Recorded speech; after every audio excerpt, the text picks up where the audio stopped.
بسم اللہ الرحمن الرحیم۔ السلام علیکم۔ حضرت رابعہ بصری رحمۃ اللہ علیہ کہیں سے گزر رہی تھی۔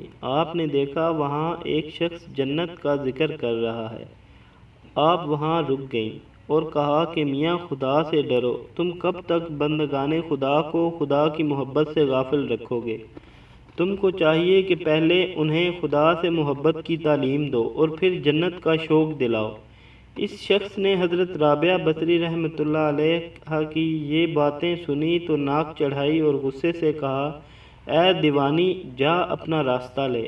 آپ نے فرمایا، میں دیوانی نہیں، البتہ تو دیوانہ ضرور ہے کہ راز کی بات نہ سمجھ سکا۔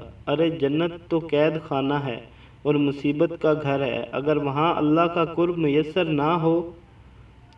کیا تم نے حضرت آدم علیہ السلام کا حال نہیں سنا کہ جب تک ان پر خدا کا سایہ رہا کیسے آرام سے جنت میں میوہ خوری کرتے رہے، اور جس وقت ان سے خطا سرزد ہو گئی اور شجر ممنوعہ کا پھل کھا لیا تو خدا کی شفقت کا سایہ اٹھ گیا، تو وہی جنت حضرت آدم علیہ السلام کے لیے قید خانہ اور مصیبت کا گھر بن کر رہ گئی۔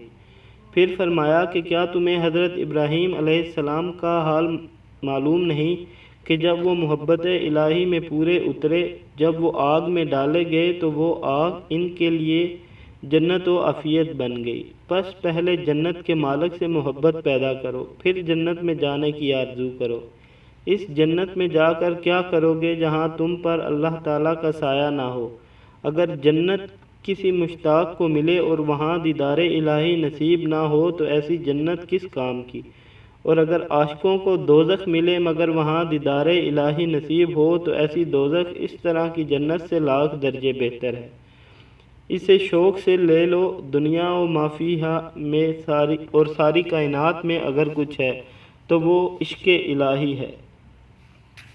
امید کرتا ہوں دوستوں آپ کو ہماری یہ ویڈیو ضرور پسند آئی ہوگی۔ اگر آپ کو ویڈیو اچھی لگے تو لائک کریں، ہمارے چینل کو سبسکرائب کریں اور بیل آئیکن کے بٹن کو پریس کرنا ہرگز نہ بھولیں تاکہ ہر نئی آنے والی ویڈیو آپ تک بر وقت پہنچ سکے۔ شکریہ۔